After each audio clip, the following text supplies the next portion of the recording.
Okay, thank you. Good evening, everyone, and welcome to this special gathering of town council. This is a public hearing. And we will begin by acknowledging that we are gathered today in Mi'kmaq, the ancestral, present, and future territory of the Mi'kmaq people. And tonight we gather with the intent followed by the living peace and friendship treaties, and we do so with respect, cooperation, and in a spirit of coexistence. We'll call the meeting to order.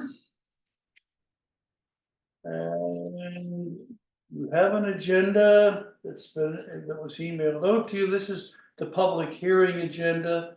This public hearing will be followed by a special meeting of council where we will address the issue about which the public hearing is being held. So the purpose of the hearing is to receive verbal and written submissions regarding amending the town's land use bylaw and municipal planning strategy to rezone lot 1A on Main Street, Mahone Bay, PID 606-58069, from commercial general to residential multi-unit. And I think the clerk, you're going to give us the public hearing report. Yeah. At council's May 14, 2024 meeting, the council received a staff report concerning a rezoning request from the owner of lot 1A Main Street. The request was to change the zoning from commercial to multi-unit residential. At that meeting, council passed the following motion: that council direct staff to prepare draft amendments to the MPS and LUB and related staff report, including conduct of a public information meeting for presentation to the planning advisory committee. A public information meeting was held on May 23rd, 2024. The committee received the report and made a recommendation to council.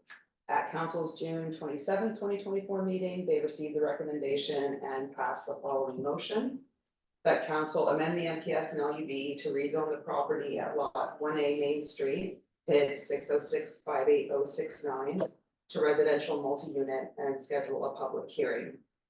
The public hearing was set for today, July 24th at 7 p.m. Notification of the public hearing was in the progress bulletin on July 10th and 17th on the town website and the town's Facebook page. Prior to this hearing, no public comments were received. Thank you. You're welcome. All right. Let's go to an overview of the project. And I think Emily, the planner, is planning to talk about the plan. That's me. Please. So you've already all seen this report previously on a council agenda, but I'll just go over a couple brief notes. So the property is all surrounded by residential core zone properties. So there are some single units, there's a vacant lot on the back side. And across the road is the nursing home, which is a residential zone, but it's an institutional use. So currently the property is zoned the commercial general zone. It was historically part of 201 Main Street. That got subdivided, creating lot 1A, and that's why it stayed that zone, the commercial general. So the property owner is looking to get it rezoned to the multi-unit residential. The applicant's here with us today, so he might speak to his plans for the property if it does get rezoned. And we did a whole policy analysis as we do. Everything was deemed satisfactory to the municipal planning strategy and the land use bylaw. So this will require an amendment to both the documents, but it's just a mapping change essentially, which is simple on our end. That's all I've got. Okay, thank you. Sure Does thing. anyone have any questions around the council table? I have several questions. For the planner, Councillor Carroll? Yeah, I think, yeah. Okay, Thank you. please. Thanks, Emily. So what does SSRE stand for? That's the company that has purchased the property. I believe it's their names. South Shore Real Estate, South Shore Real Estate, thank you. yes. I wondered if it was South Shore Regional, some library. Yeah. SSRL. And a question about designation versus zone. Yeah. I'm never able to get this straight. Yeah, so the municipal planning strategy has a future land use map. And essentially that is sort of the designated area in that, in the planning strategy. The land use bylaw has zoning and that has all the regulations. So essentially in the NPS, there's designations, which are, I think there's 4. And in those designations are all the zones that are in the opposite document. Within that designation. Exactly. And then I had a question about why not do it by development agreement? What's the advantage of doing the rezoning? Sure, so development agreement is a public facing process. It's similar to exactly what we're doing right now. It requires a lot of the same documents as if we were to rezone it. Right, currently in the residential multi-unit, any multi-unit developments over 8 can go by site plan. There isn't a requirement for a development agreement. That is essentially the same sort of documents required, but it's not a public facing process. So it goes with our development officer. They request things like sewage disposal, emergency services, easements, like site plans, storage, pedestrian access, service, landscaping, all those kind of things. They're also required, but it's not a public facing process. It's still quite a lot of documents and things to check off. That's pretty much the difference. But it's a more streamlined process in a way? Yes, yeah, Thank you. I have more. sure. Can I continue? Yes, please. The access road, how will the access work? So that has nothing to do with the rezone, essentially. It doesn't. That would come at the point where a application is made by the developer. And if it would, let's say it was an application for a multi-unit over 8 units, that would go through site plan and that would be assessed at that time. So the traffic authority would review it all and deem it satisfied. Is it possible that a roadway might not be approved? I just can't quite visualize where it would go. Yeah, I mean, I'm not the traffic authority, so I'm not sure, but I think it would get worked through, that it would have to, meet all the requirements prior to being approved. Okay, so the rest of my questions, I'm not sure now which you can answer and which somebody else might need to answer. I had a question about when water courses and wetlands might be assessed on that property for development. But if you don't want to do that, we can leave it till later. Yeah. Okay. The MPS in the report, you referred to 615, and I had a question about it. Okay. Now I can't remember what my question was, but it was referenced in your report.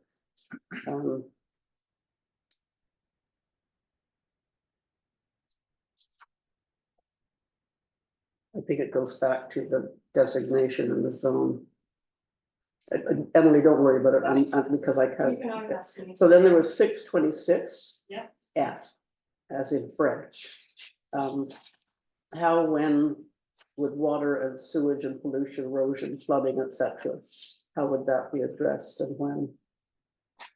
Yeah, so these policies are, so a lot of these kind of things are either land use bylaw amendment or a development agreement. So in this circumstance, because it's not a proposed development, we're not necessarily reviewing that in this, but that kind of stuff would be touched on during the site plan process. It would be addressed in the site plan Mhm. process. So I had one other question, which is about a 55+ retirement community, and how is it possible to have a 55+ retirement community? So you're not allowed to say, you're 54, you can't live here. However, you are allowed to market to what you would like. So, I mean, when and if an applicant comes with a development, they can market it that way, but in an application or, they can't necessarily say if you're 54, you're not allowed to live here. What about if you're 26? Again, they can't, you're not allowed to discriminate, but you are allowed to market to, the demographic. That's suitable for 55. Sure. Okay, thank you. And the applicant might be able to speak to that a little bit more when they have their time. Thank you. Thank you, Emily. Sure thing. That's my list. Nope, no more. Okay, thank you, Emily. Councillor Carver. Let's go down next to our developer, Eric. Yes. is going to make a bit of a presentation on the project, Eric. Okay. Well, that's what it says here. You can speak to it if you want to. You don't have to.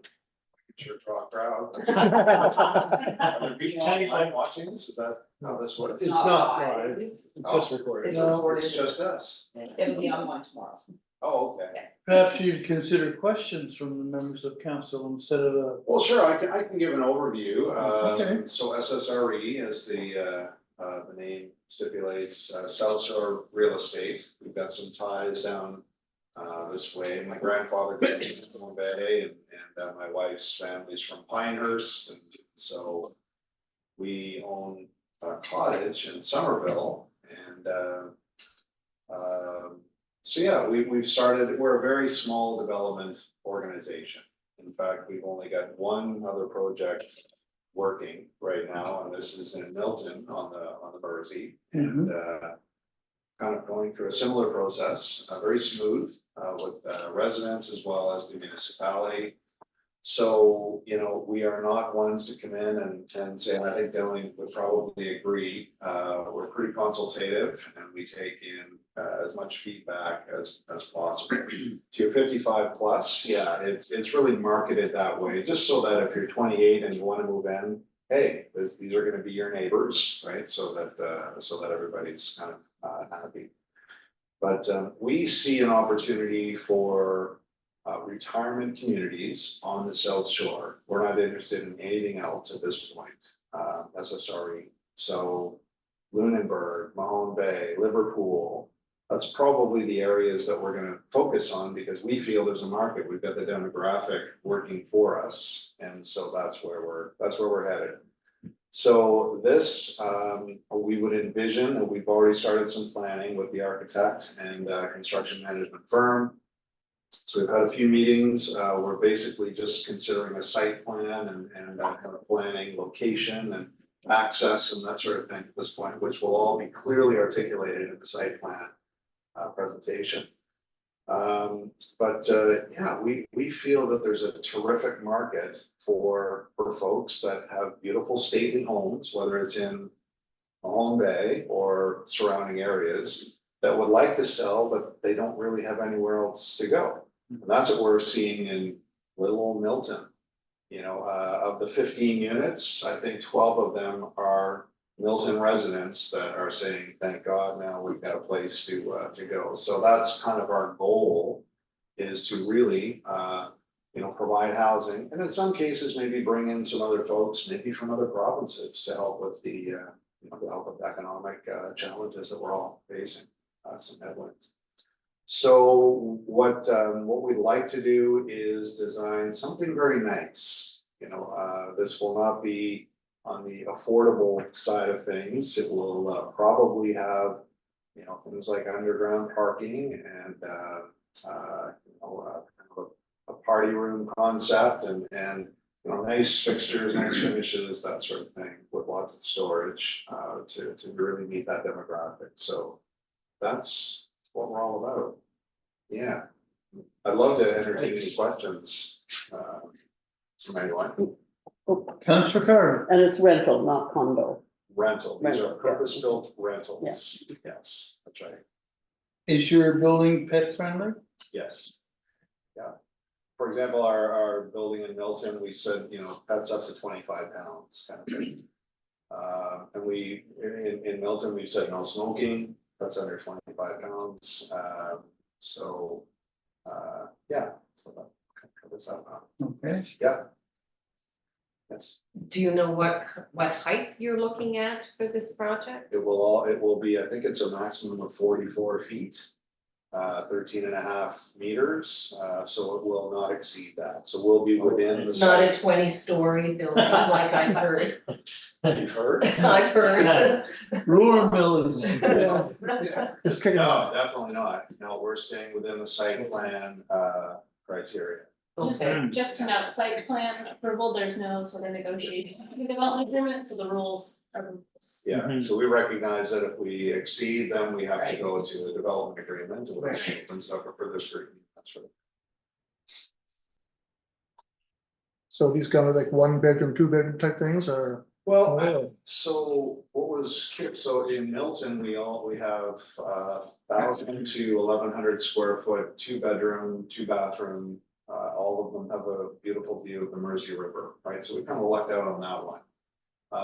As we're doing our due diligence in Bridgewater, there seems to be similar accommodations, but for the smaller end of the scale, they're marketing bachelors, 1-bedroom and 2-bedroom for the 55+ market. So we don't know yet. It'll be some mix, but probably more 2-bedrooms than, I don't think it'll be any bachelors. I think it'll be a combination of one, maybe a bedroom plus a den, and then full 2-bedroom.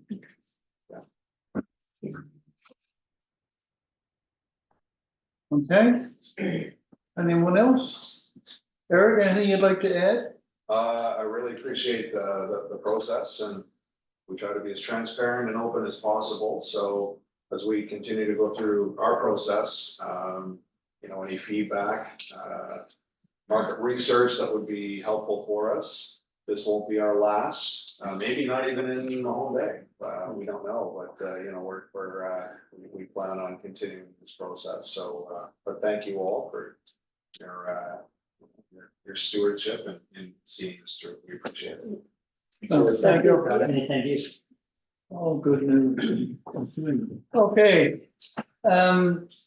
We don't have with the exception of our developer, there's no audience in the room. Are we, how many people do we have We're watching? not live, Oh, we're not live at all. Ooh, thought we were. not for public. Okay, well, yeah, but this is important. Okay, if that is the case.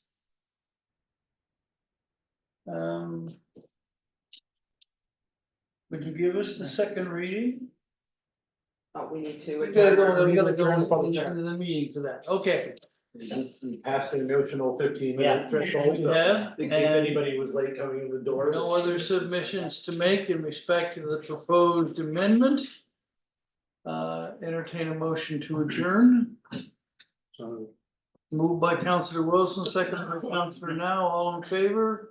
Motion is carried. That meeting of the public hearing is adjourned.